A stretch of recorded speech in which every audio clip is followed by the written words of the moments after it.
नमस्कार दोस्तों, आज हम बात करने वाले प्रयागराज में चल रहे विवाद को लेकर। बात हम कहाँ से शुरू करें, कहाँ पे ख़त्म करें, कुछ समझ नहीं आ रहा है क्योंकि प्रयागराज को साधु संतों और संगम की नगरी कहा जाता है, लेकिन बीजेपी ने इसे राजनीति का अखाड़ा बना दिया है। पुलिस एक शंकराचार्य से ये पूछ रही है कि क्या आप शंकराचार्य हो या नहीं, आप इस चीज़ का सबूत दो। अदालत जब तक आपको बरी नहीं कर देती इस केस में, तब तक आपको शंकराचार्य लगाने का अधिकार नहीं है। तो एक पुलिस, एक प्रदेश की पुलिस जो पूरा अंडर कंट्रोल सरकार के आती है, क्या वो सरकार के बिना इतना बड़ा कदम उठा रही है? सवाल ये है सबसे बड़ा कि क्या बीजेपी धर्म से बड़ी हो गई है? प्रयागराज माघ मेले को जो साधु संतों का एक संगम माना जाता था, आज वो संगम राजनीति की वजह से एक अखाड़ा बना हुआ है। वही शंकराचार्य जो अगर अडानी के घर पे जाते हैं तो अपनी पालकी के साथ जाते हैं, अंबानी के घर पर जाते हैं तो अपनी पालकी के साथ जाते हैं, और मोदी जी उनके पैर छूते हैं, लेकिन प्रयागराज में वो उस पालकी के साथ स्नान नहीं कर सकते। अभी तो बीजेपी ने यह भी बोलना शुरू कर दिया है कि वो ऑफिशियली शंकराचार्य नहीं है। एक फर्जी क्लिप चलाई जा रही है जिसको लेकर लोग अलग अलग तरह से रिएक्शन दे रहे हैं। जो बीजेपी आईटी सेल है वो उस वीडियो को लगातार ट्वीट कर रहा है कि इसके अनुसार तो वो शंकराचार्य है ही नहीं। लेकिन हमने देखा आज तक उन्होंने जो कार्यक्रम किए उनका कहीं पे नाम लिया गया शंकराचार्य ही लिया जाता था, लेकिन राम मंदिर के उद्घाटन के बाद इस चीज को लेकर एक बहुत बड़ा विवाद बना हुआ है शंकराचार्य जी को लेकर, क्योंकि राम मंदिर के समय पर उन्होंने बयान दिए, वो राम मंदिर के उद्घाटन में नहीं गए जो कि मोदी जी के द्वारा किया गया था। उनका मानना था कि जब तक राम मंदिर का कार्य पूरा नहीं हो जाता तब तक हिंदू धर्म में किसी भी मंदिर का उद्घाटन नहीं किया जा सकता।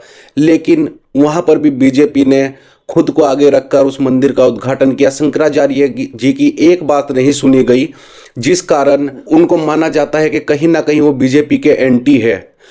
सरकार का एक ये भी मानना है कि वो कहीं ना कहीं इस चीज़ से विपक्ष को फायदा पहुंचा रहे हैं, लेकिन ये बात बिल्कुल सरासर गलत है, क्योंकि धर्म हमेशा न्याय के साथ चलने वाली चीज़ है। भारत को ऋषि साधुओं संतों की जमीन कहा जाता है, लेकिन इसी जमीन पर एक शंकराचार्य जी को स्नान नहीं करने दिया जा रहा है। उनके जो शिष्य थे उनको बुरी तरह से यूपी पुलिस द्वारा मारा पीटा गया। कमिश्नर वहीं पर मौजूद थे, पुलिस का पूरा अमला मौजूद था, लेकिन शंकराचार्य जी को वहां पर जाने नहीं दिया गया। उन्हें बोला गया कि आप पालकी से उतर कर जाए, जो कि उनके कर्मों के खिलाफ है। वो कहीं भी जाते हैं उसी पालकी के साथ जाते हैं, उसी पालकी पर बैठते। एक शंकराचार्य का धर्म होता है कि वो उसी पालकी के साथ आगे बढ़े, लेकिन उनकी पालकी को सिर्फ प्रयागराज में इसलिए एंटर नहीं होने दिया गया क्योंकि वो आजकल बीजेपी के खिलाफ बोलने को लेकर अक्सर सुर्खियों में रहते हैं। अगर हम देखते हैं कोई नेता रेंज रोवर गाड़ी या फरारी में वहां पर जाता तो उसको सीधे एंट्री दे दी जाती, पुलिस का अमला उसको एस्कॉर्ट करता और पुलिस उसके साथ चलकर साथ साथ उनको गंगा किनारे तक ले जाती और खुद खड़ी होकर स्नान कराती। लेकिन शंकराचार्य जी पर इतना बवाल मचाया हुआ है बीजेपी ने। सवाल तो यही है सबसे बड़ा कि क्या बीजेपी धर्म से बड़ी हो गई है? बीजेपी जो चाहती है वही धर्म भी मानेगा?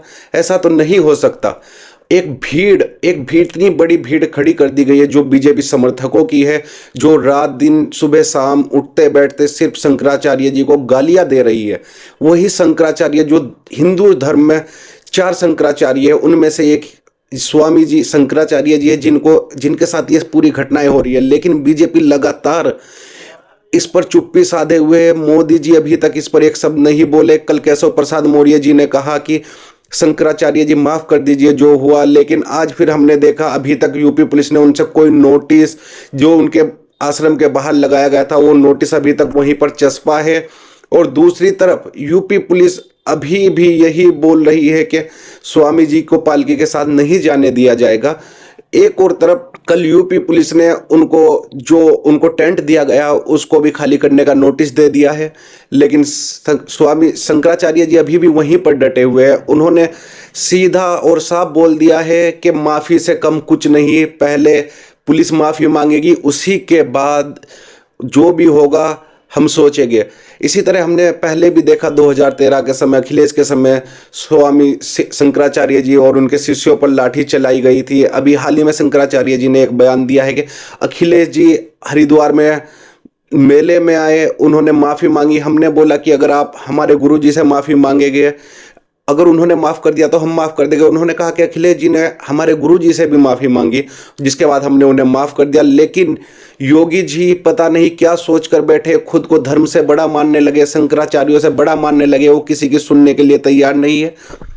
यही लग रहा है कहीं ना कहीं कि बीजेपी अब धर्म से बड़ी हो गई। वो जिस तरह चाहेगी उस तरह धर्म को उस तरफ मोड़ लेगी अपने फायदे के लिए, क्योंकि उन्होंने एक इतना बड़ा भीड़ खड़ा किया हुआ है जो कि अब धर्म को भी गालियां देने लगा है। शंकराचार्य जी, वही शंकराचार्य जी अडानी के घर में जाते हैं, अंबानी के घर में जाते हैं, उसी पालकी से जाते हैं।